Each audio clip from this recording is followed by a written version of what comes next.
If I were the devil, I wouldn't arrive with horns and fire. I would come quietly, through ideas, whispers, and suggestions that seem harmless at first. If I were the devil, I would encourage men and women to stand entirely on their own. I would whisper that they don't need anyone, not family, not community, not even God. I would teach them that needing another soul is weakness and that standing alone is strength. If I were the devil, I would rewrite the story of creation. I would tell them Adam and Eve were nothing more than a laboratory experiment, that companionship was an error in love between two people, a flaw in the design. And I would convince them that solitude is wisdom. If I were the devil, I wouldn't hide truth completely. No, that would be too obvious. Instead, I would scatter pieces of truth everywhere, on television, on social media, on YouTube, in endless debates and comment sections. Then I would bury that truth beneath so many lies that no one could tell the difference. I would encourage everyone to have their own version of reality, their own truth, their own explanation for everything.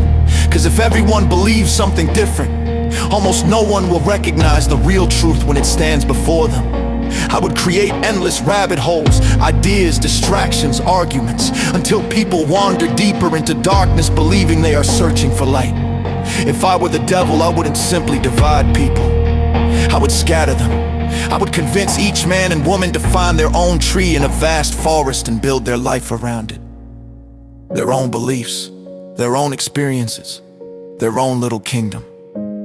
I would whisper that the tree understands them, and that they don't need anyone else. I would encourage them not to share their story or listen to another's, because the farther apart they stand, the easier they are to control. If I were the devil, I would encourage judgment. I would make one man feel superior to another and whisper pride into his ear. I would encourage people to compete for beauty, status, and admiration, convincing them their worth comes from attention. If I were the devil, I would tell people that dying alone is honorable, that family is weakness, and that morality should be invented by each individual.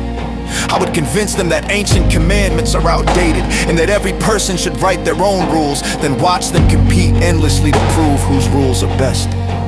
If I were the devil, I wouldn't remove religion. I would decorate the world with it.